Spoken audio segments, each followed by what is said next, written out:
මුලතිව් දිසාරෝහලට ආහාර ආසාත්මිකතාවයක් හේතුවෙන් ඇතුළත් කළ 13 හැවිරිදි දැරියක් ජීවිතක්ෂයට පත්වීම සම්බන්ධයෙන් සාධාරණය ඉටු කරන ලෙසට ඉල්ලා මුලතිව් ප්‍රදේශවාසීන් ඊයේ මුලතිව් දිසාරෝහල ඉදිරිපිට විරෝධතාවයක නිරත වුණා. AFC රන්නයි වෙතින් අඩු පුලියට වැඩි මුදලක් 13.21 අමතන්න. මුලතිව් සිලාවත්ත ප්‍රදේශයේ පදිංචි 13 හැවිරිදි දැරියක් ආහාර ආසාත්මිකතාවයක් හේතුවෙන් දෙසැම්බර් 21 වෙනිදා මුලතිව් දිසාරෝහලට ඇතුළත් කිරීමෙන් අනතුරුව සෞඛ්‍යාංශයන්ගේ නොසලකිල්ල මත ජීවිතක්ෂයට පත්ව ඇති බව විරෝධතාකරුවන් චෝදනා කරනවා. දැරියගේ මරණයට වගකිව යුතු වාට්ටුව බහරව සිටින වෛද්‍යවරුන් හෙද නිලධාරීන් ඇතුළු අනෙකුත් සෞඛ්‍ය කාර්ය මණ්ඩලයට එරෙහිව පරීක්ෂණයක් පැවැත්විය යුතු බවත් විරෝධතාකරුවන් ඉල්ලීමක් කරනවා. විරෝධතාකරුවන් පැවසුවේ රෝහල් අධ්‍යක්ෂවරයා දැරියගේ මරණය සම්බන්ධයෙන් නිවැරදි තොරතුරු ලබා දිය යුතු බවයි. මෙම විරෝධතාවය වෙනුවෙන් පාර්ලිමේන්තු මන්ත්‍රීවරුන් වන ටී රවිහරන්, සෙල්වම් අඩෙක්ලනාදන් ඇතුළු සිවිල් සංවිධාන නියෝජිතයින් සහ ගම්වාසීන් ඇතුළු විශාල පිරිසක් එක්ව සිටියා. විරෝධතාකරුවන් පාලනය වෙනුවෙන් පොලිස් කැරලි මර්දන ඒකකයන්ද කැඳවා තිබුණා.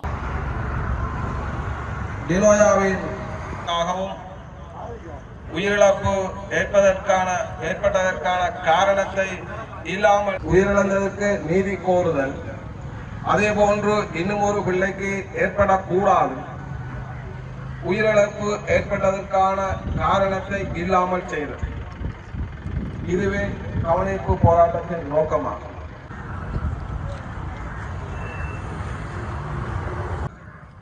அவர் 21ஆம் தேதி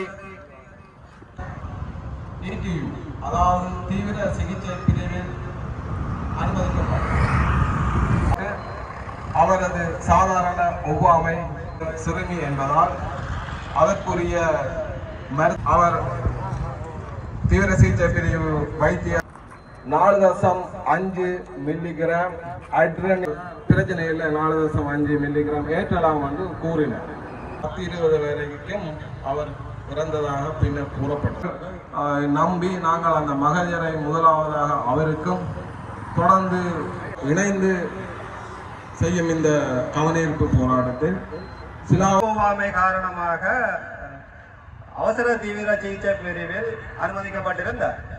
அவர் அவ்வாறு அனுமதிக்கப்பட்டிருந்த வேளை அவருக்கு உடனடியாக வைத்தியர்களால் சிகிச்சை வழங்கப்பட்டது. அவ்வாறு வழங்கப்பட்ட சிகிச்சை உடனடியாக வழங்கி அவருடைய ஒவ்வாமைக்கான மருந்துகள் ஏற்றப்பட்டு அவர் சாதாரண நிலைக்கு மாற்றப்பட்டுள்ளார்.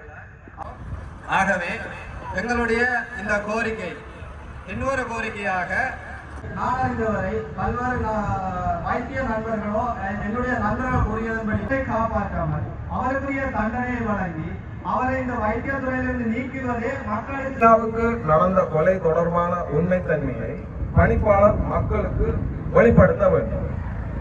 இரண்டாவது, இவ்வாறு கொலை செய்யப்பட்ட சம்பவத்துடன் தொடர்பட்ட வைத்தியர்களுக்கும் தாதியர்களுக்கும் நீங்கள் தொடர்ந்தும் அரசாங்க சேவையில் அமர்த்த அனுமதிக்கிறீர்களா? மூன்றாவது, அரசாங்க கோவைகளை அழிக்கவோ கிழிக்கவோ காணாமல் ஆக்கல் செய்யவோ உங்கள் அதிகாரிக்கு அங்கீகாரம் வழங்கியுள்ளீர்களா? நாலாவது, தொடர்ந்து இவ்வாறான நீதி நெறிமுறைகளுக்கு முரணாக செயல்படும் வைத்தியர்களும் தாதியர்களும் எவ்வாறான நடவடிக்கை எடுத்துள்ளீர்கள்? வைத்தியசாலை திறம்பட நடத்துவதற்காக கொலை சம்பவங்கள் நடைபெற்றதாக இருக்க பாதுகாப்பான தரமான சிகிச்சை முறையை வழங்க பணிப்பாளர் எதிர்கால திட்டம் மக்களுக்கு தெளிவுபடுத்த வேண்டும். ஆறாவது, சிற்றூழியர்கள் தாதியர்கள் அரசாங்க கடமைகளுக்கு ஒழுங்காக சமூகம் அளிக்கிறார்கள் என்பதை கண்கூடாக அவதானிக்கின்றோம். ஆனால் 15 நாள் வேலை செய்யும் வைத்தியர்களுக்கு முழு மாத சம்பளம் மேலதிக நேர கொடுப்பனவு வழங்கப்படுகிறது. எந்த அனுமதியும் இல்லாமல் விடுமுறைகளை எடுக்கின்ற வைத்தியர்களுக்கு முழு மாத கொடுப்பனவுகளை பெறுவதற்கு ஏன் துணை போகிறீர்கள்? கண் சிகிச்சை பிரிவு கிழமையில் திங்கள் புதன் வெள்ளி ஆகிய தினங்களில் மட்டுமே நடைபெறுகின்றது. ஆனால் இவ்வைத்தியசாலையை நம்பி மாவட்டத்தில் உள்ள அனைத்து மக்களும் அந்த சேவையினை நாடி வருகின்றனர். எனவே தினமும் கண் சிகிச்சை பிரிவை செயற்பட கோரிக்கை விடுக்கின்றோம். வைத்தியர்கள் கடமை நேரத்தில் கடமை அலுவலகத்தில் நிற்பதையும் உறுதிப்படுத்த வேண்டும். கட்டாயம். 9வது, முல்லைத்தீவு மாவட்ட பொது வைத்தியசாலை பணிப்பாளர் அவர்கள் கிழமையில் 2 நாட்கள் மட்டுமே கடமை ஆற்றுவதாக தெரிய வருகிறது.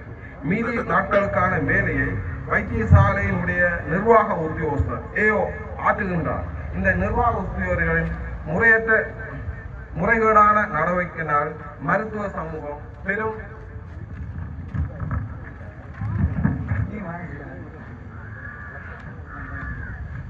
பின்னடைவை சந்திக்கின்றது.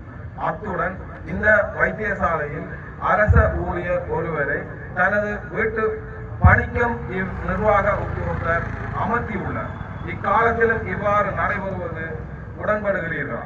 இவரை பணி நீக்கவோ அல்லது இடமாற்றம் செய்வதன் மூலமாக மாத்திரமே இம்மாவட்ட பொது வைத்தியசாலையில் இது போன்ற நிகழ்வுகளை இனிவரும் காலங்களில் தவிர்க்க முடியும்.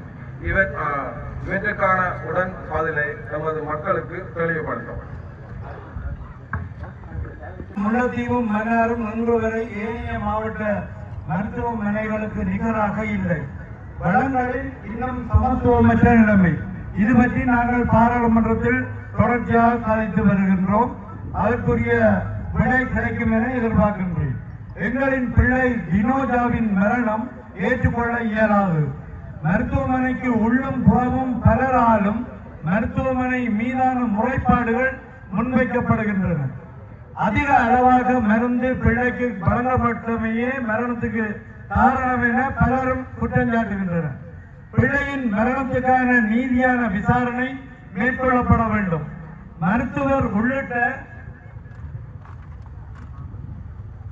மருத்துவமனை ஊழியர் சிலரின் அசமந்த போக்கு, முறையற்ற மருந்து வழங்கல் காரணமாக இருந்தால் அவர்கள் முறைப்படி தண்டிக்கப்பட வேண்டும். ஒவ்வொரு பிரச்சனை நிகழும் போதும் அது தொடர்பில் படிப்பாளரோடு கலைக்க முனைந்தால் அவர் கொழும்பில் இருக்கிறார் என்ற தகவல் வருகின்றது. மருத்துவர்கள் தொலைபேசி வழியில் மருந்துகளை பரிந்துரைக்கின்றார்கள் என்ற முறைப்பாடு பல சந்தர்ப்பங்களில் கிடைக்கப்படுகின்றது.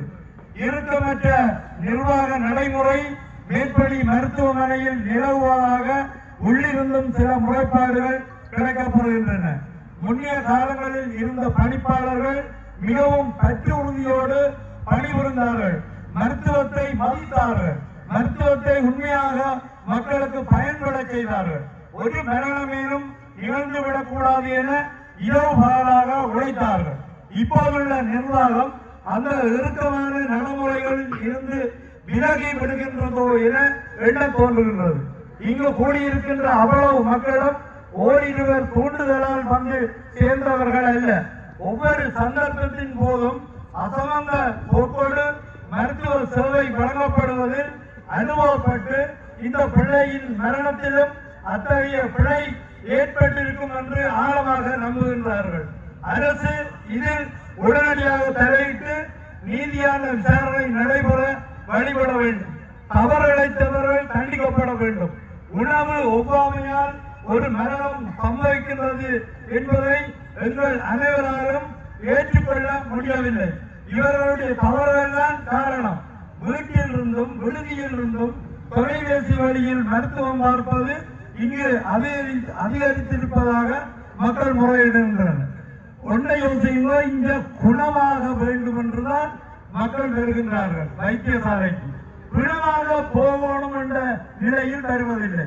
ஆகவே தயவு செய்து இதற்கு நான் சம்பந்தப்பட்ட துறைகளுக்கு நான் கொண்டு செல்வேன். என்னிடம் தரப்படும் அமைச்சர்கள் நிச்சயமாக என்னுடைய கருத்துகள் இது சம்பந்தமாக பாராளுமன்றத்திலும் நிச்சயமாக ஒழிக்கும். ஆனால் அவர்கள் நீதியான விசாரணை ஒன்றை செய்து எங்களுக்கு இதுக்கு நியாயம் கிடைக்க வேண்டும். இவ்வளவு சிரமம் நான் ஏற்கனவே குறிப்பிட்டது போல அங்க கூட்டி சேர்த்து வந்ததல்ல. ஒவ்வொருவரும் பயப்படுகின்றார்கள். இப்ப நான் அன்றைக்கு கூட்டத்தில் கூட சொன்னேன், அந்த மக்கள் அவ்வளவு பேரும் மாறுறது வாங்கியோடைக்கு காரணம். அதுக்காக நாங்கள் வைத்தியர்கள் எல்லாரையும் குறை சொல்லவில்லை. 1-2 பேர் பிறகுறதால இந்த காட்டு அப்படியே செய்திருக்கிறது. மாஞ்சோலை வைத்தியசாலையை அந்த பணிப்பாளர், உதவி பணிப்பாளர் சொன்னார் மரணச்சோலை என்று சொல்ல வேண்டாம். நானும் சொல்லுவேன், மாஞ்சோலை மரணச்சோலை என்ற ஒரு இதுலதான் மக்கள் நினைக்கிறார்கள். தயவு செய்து ஒரு நீதியான விசாரணை இவர்களால் கிடைக்காது. எங்களுக்கு தெரியும், எல்லாரும் ஒரு வைத்தியரை காப்பாற்ற வேண்டும் என்ற நோக்கத்தோடு மாறி மாறி செயல்படுவதாக எங்களுக்கு தகவல் கிடைக்கின்றது. சொல்ல போனால் சிக்கல் எங்களுக்கு வைத்தியசாலை நிர்வாகத்திலேயே இருக்கிறார்களே எனக்கு தகவல் சொன்னது. பேர் சொல்ல விரும்பவில்லை. அப்படியாக இந்த வைத்தியசாலையின் கட்டுப்பாடு பணிப்பாளர் இங்க இருக்கணுமா தவிர அந்த வீட்டில் இருக்கிற பணிப்பாளர் இங்க தேவையில்லை. இங்க பணிப்பாளர்னா ஆஸ்பத்திரியில அல்லது குவார்டர்ஸ்ல அதுல இருக்கக்கூடிய மாதிரி பார்க்கணும். உயிர் மக்களின் உயிர் எத்தனையோ இதுகள் எங்களுக்கு நடக்கின்றது. முல்லைத்தீவு மாவட்டம் மிகவும் பாதிக்கப்பட்டு இருக்கின்றது. இறுதி யுத்தம் நடந்தது. இப்படியாக இருக்க மாஞ்சோலை கோடி வந்தால் இப்படி ஒரு நிலைமை என்று மக்கள் முறையிடுகின்றார்கள். தயவு செய்து இது அதிகாரிகளுக்கோ அல்ல உயர்மட்டத்துக்கோ நாங்கள் கொண்டு செல்வோம். சிங்கள வைத்திய நிபுணர் 40 நாள் விடுமுறை இல்லாமல் கூட அவர் இங்கு பணியாற்றுகின்றார். அவ்வாறு விரும்புகின்றோம். அத்துடன் பணிப்பாளர் பிரதானமான நோக்கமாக இருக்கிறது. அந்த வகையில் எங்களுடைய நாடாளுமன்ற உறுப்பினர் சொன்னது போல ஒரு வைத்தியசாலைக்கு வருகின்ற போது நான் மீண்டும் திருப்பி வீட்டுக்கு போவேன் என்றுதான் நம்பிக்கையோடு வருகிறோம். இந்த மன்னாரிலும் இங்கே முல்லைத்தீவிலும் அந்த ஒரு மக்கள் நம்பிக்கையற்ற நிலையிலே இருப்பதாக அறியக்கூடியதாக இருக்கிறது. ஆகவே இந்த போராட்டமானது நியாயமான ஒரு தீர்வை பெறுவதற்கான ஆதங்கத்தை வெளிக்கொண்டிருக்கின்ற நிலையிலே இந்த வைத்தியசாலை நிர்வாகம் சம்பந்தப்பட்டவர்களை விசாரித்து தண்டனை வழங்க வேண்டும் என்பது எங்களுடைய மக்களின் கோரிக்கையாக இருக்கிறது. அந்த வகையிலே நல்ல விசாரணையை செய்து தீர்ப்பு செய்ய வேண்டும் என்பதை நான் இந்த மக்கள் சார்பாக கேட்டுக்கொள்கிறேன். நன்றி. டினோயாவின் மரணத்துக்கு நீதி கோருதல். இம்மருந்து ஏன் இச்சிறுமிக்கு இவ்வளவில் வழங்கப்பட வேண்டும்? கொலை செய்வதற்காகவா சாதாரணமாக? எங்களை பொறுத்த மட்டும் நாங்கள் நடைபெறுகின்ற அபிவிருத்தி குழு கூட்டத்திலே மன்னாரையும் முல்லைத்தீவையும் மிக முக்கியமாக நாங்கள் கருதி வருகின்றோம்.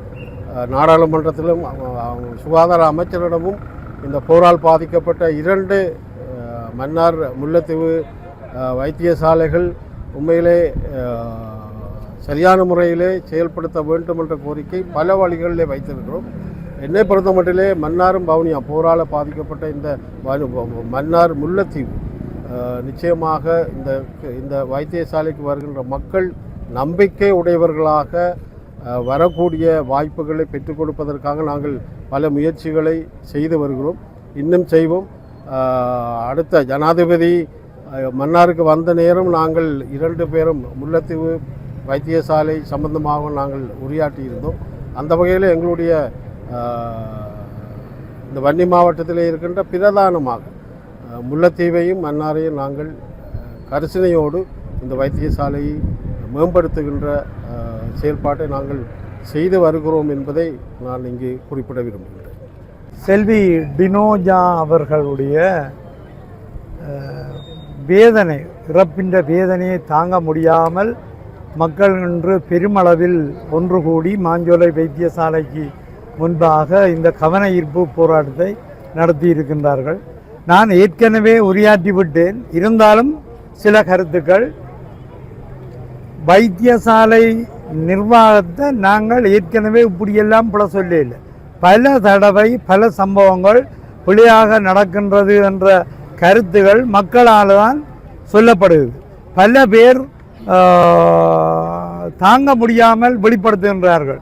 இன்று வைத்தியசாலையில் இருக்கிற நிர்வாகத்தினரே சில பேர் எங்கள்கிட்ட சொல்லக்கூடிய அளவுக்கு வருது இந்த சம்பவம். அப்போ உண்மையான நீதியான ஒரு விசாரணை நடத்தப்பட வேண்டும் என்றதுதான் இந்த மக்களுடைய கோரிக்கை. இதில் நீங்கள் இருந்து பாருங்கோ, இந்த பிளவிட்ட வைத்தியர்கள், பிளவிட்ட ஒரு ஆள் 2 பேர் தான் பிளவிட்டாக்களை எப்படியாவது வெளிநாட்டுக்கு போக வச்சிருக்கணும். ஏனென்றால் அப்படித்தான் மன்னார்லையும் நடந்தது. தட்டி கேட்க அவையார ஒன்று சேர்ந்து நிற்பினம், வைத்தியர்களுக்காக ஒன்று சேர்ந்து நிற்பினம். மனச்சாட்சியை துறந்து மனச்சாட்சிப்படி சொல்கிறது எத்தனை பேர் என்று எனக்கு தெரியாது. ஆனால் இவர்களை கூட, இந்த இதில் சம்பந்தப்பட்டவர்களை கூட எப்படியாவது தாங்கள் காப்பாற்றி வெளியில் விடுற அளவு வேலை தான் இதில் நடக்க போகுது. மக்கள் தான் எங்களுக்கு சொல்கிறார். அப்போ இதில் நியாயமான ஒரு நீதியான விசாரணை நடக்கணும். நான் ஏற்கனவே குறிப்பிட்டது போல ஜனாதிபதி, அமைச்சர்கள், சுகாதார அமைச்சர், அது சம்பந்தப்பட்ட ஆட்களுக்கு மற்ற பாராளுமன்றத்தில் 2 நாங்கள் குரல் கொடுப்போம். இது சம்பந்தப்பட்ட பொறுப்பானவர்களுக்கு நிச்சயமாக நாங்கள் இந்த மகஜர கொப்பிகளை வழங்கி இது சம்பந்தமாக கதைப்போம் என்றதையும் சொல்கிறோம். மற்றது தம்பி ஏற்கனவே கேட்ட கேள்வி ஒன்றுக்கு நான் முல்லைத்தீவு மாவட்ட வைத்தியசாலையை பற்றி இப்போ பொறுப்புக்கு வந்து 1 வருஷம்தான். 1 வருஷத்தில் வைத்தியசாலை என்ற தேவை பற்றி கதைச்சது தான் கூடவாக இருக்கும். முல்லைத்தீவு மாவட்ட வைத்தியசாலை, மன்னார் மாவட்ட வைத்தியசாலை சம்பந்தமாக எடுத்து புள்ளி விவரங்கள், கேள்விகள், பதில்கள் 2 நிலப்பறிப்போடு சேர்ந்து இந்த அடுத்த கட்டமாக வைத்தியசாலை, கல்வி இந்த விடயங்களில் கூடுதலான வகையில் நான் கதைச்சிருக்கிறேன். ஆதாரங்கள் எல்லாம் கிடக்கு. உங்களுக்கும் தெரியும் என்ற வகையில் தொடர்ந்து இங்கத்தை குறைபாடுகள் நீக்கிறதுக்கு ஏற்ற வகையிலையும் சரியான ஒரு நிர்வாகம் நடைபெறக்கு ஏற்ற வகையிலும் என்னுடைய செயல்பாடுகள் அமையும் என்பதை தெரிவித்து